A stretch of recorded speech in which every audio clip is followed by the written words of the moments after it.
It's happened. The one injury we thought Man City cannot get. Rodri. It's finally happened. Now, I don't want to say finally or wishing on it, but it's finally happened. The irreplaceable player, the ever-present, the unbeaten streak, it's finally hit them. And it's the one position which Man City could not afford to get an injury in. It's the one position Manchester City did not prepare for. They let Calvin Phillips go, thinking probably that Rodri will play another 60, 70 games this season. And boom, he gets an injury. Now, that's not to say Calvin Phillips was even going to play. Calvin Phillips probably wasn't even going to play regardless. But it's a position they didn't really have a like-for-like replacement in. You think about the wings. They got Savio, they got Doku, they got Bernardo, they got Jack Grealish. Foden can play out there. The midfield, they've got Gundogan, they got Kovar, they got Foden again, KDB. They've got Nunez. They got all these guys. Defense, they're stacked again. They've got so much depth, you know. But I think when you're looking at the two positions where they probably haven't got much depth, who replaces Erling Haaland? You know, they haven't got Alvarez anymore and Julian Alvarez. And who replaces Rodri? And I'm looking at it now and I think we might get an exciting and innovative Pep Guardiola, because a lot of people think it's just going to be plug the six in there in when Gundogan and normality resumes. And that might be the case. That might be the case. But we know Pep, he's a wacky world. He lives in a wacky world.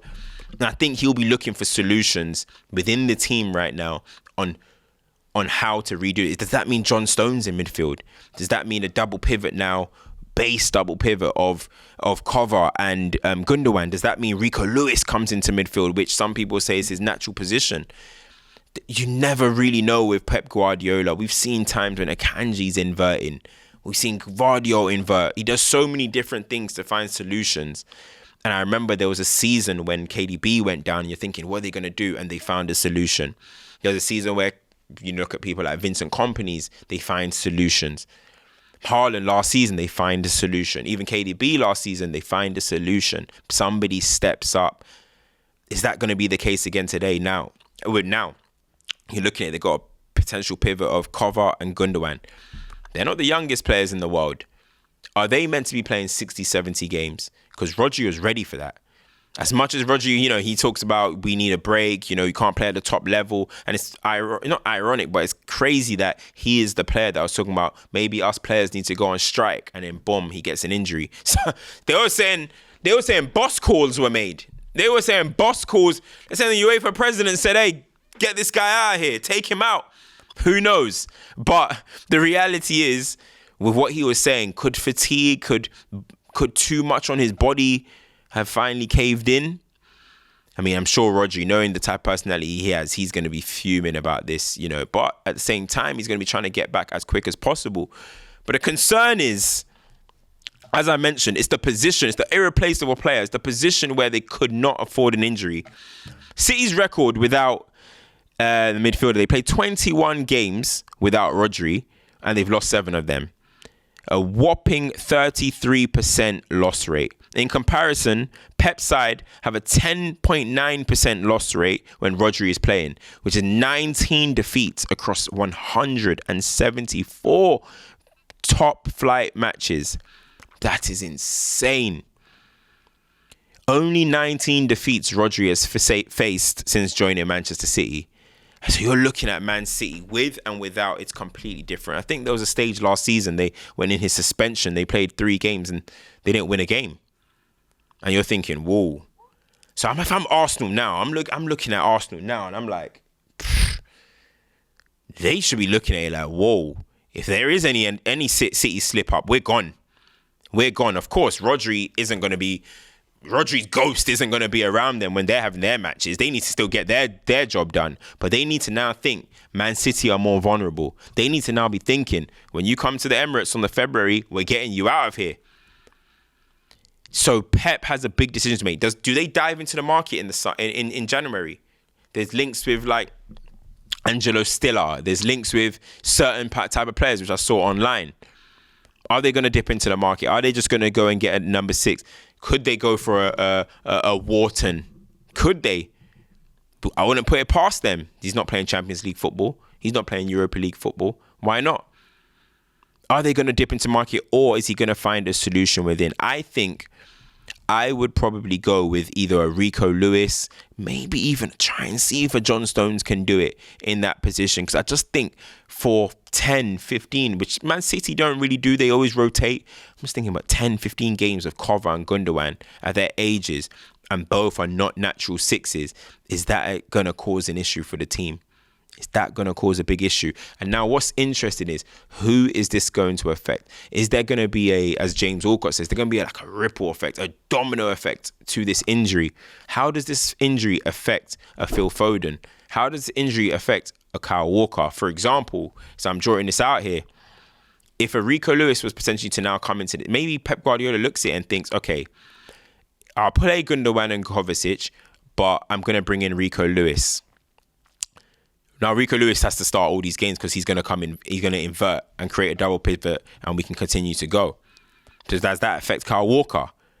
Now, KDB and Foden. How do KDB and Foden get in the same lineup in midfield without a Rodri? How? Who's going to play? How is that going to be done? It can't be. Surely it cannot be KDB, Foden, and Gundogan. I mean, listen, maybe if you're playing Southampton at home, maybe, and you're Man City. But, you know, I'm talking about going to the Emirates. I'm talking about going to Anfield. I'm talking about the Bernabeu, the Allianz, Parc de France, all of that. That's what I'm talking about. So, what solution is going to make? So, would that mean Phil Foden now, he's going to now have to play on the wings? But Savio's killing it. And they got Bernardo. So does that mean he's now battling for a left wing position with Jack Grealish and Doku? He can just see how this one player, this metronome, this oracle, this diamond in their team, Rodri, one injury can just send a whole domino effect to the rest of the team. Positionally, tactically, it's insane. I think this is the sole biggest injury in the Premier League. I think Van Dijk, Liaz mentioned it to me. Van Dijk is probably the only one you can compare, I think, and maybe William Saliba, because we saw the effect of when he went down 2 seasons ago, but then the replacement was Holding. This time it would be Calafiori or Kivior, so maybe it'll be better. But I'm looking at it, I think Rodri, look at Van Dijk, I'm looking at them too, like, if you leave your teams, it's massive worries. There's the gaping hole in that team, because you're looking at it now, Konate with, I don't even know who the other centre-half is at this point, Joe Gomez. You're a bit concerned, or Kwanzaa and Konate. You have a Van Dijk there. Rodri, he comes out. It's a big loss. This could be the turning point in the Premier League, because you saw the performance that City put out after Rodri left the pitch. When up until he was injured, they were the better team. He comes out, Arsenal became the better team. People seem to forget that up until 2-1, Arsenal were the better team. Up until the red card, Arsenal were the better team. After a while, the last 10 minutes of that phase, Arsenal got in the ball. They were getting in attack. They were comfortable, and that's because Rodri probably was not on the pitch. Massive loss that can't be understated. But hey, this is why Man City have spent so much money. This is why they have the best manager in the world. This is why they have one of the best infrastructures in the world and depth to prepare for moments like this. So they ain't going to get not much sympathy for me. But one thing I would say is, people, come on, stop being so distasteful, man. If somebody gets an injury, come on, man. Like, we ain't out here wishing on injuries. You know what I mean? I know the Arsenal-City rivalry right now is brewing. It's going on top. But, hey, injuries, man, listen, not serious injuries where it could harm a person's career. Because I look at Rodri's build. He's a big guy. Look at his build. Getting an ACL at 29 years old with a build like that. We saw Van Dijk take a whole year out. It took Van Dijk a whole year, basically, to get back to the Van Dijk that we know. And he's one of the best athletes we've seen in this generation. Rodri, he's a good athlete, great athlete, but he's got some mass on him. He's a bit stiff. That might be something that could harm him going forward for a long, long time. So I just don't think celebrating injuries is the best thing to do. Keep it on the pitch. If it spills out a little bit, whatever. But wishing and celebrating injuries, for me, is a little bit distasteful. But hey, listen, let me know, guys. Is Rodri's injury the big turning point in the Premier League? Is there a player as important to his team as Rodri is to Man City across the Premier League? Let me know, guys, in the comments. Of course, continue to also let me know if you're enjoying this type of content. Of course, more stuff is going to be coming on this channel. There's going to be so much going on. But as I said, I'm going to stay consistent. And here I am. So, guys, it's CultureCams. Please, if you can like, share, subscribe, turn the notifications on. I'll be back with more videos as soon as you know it. Peace.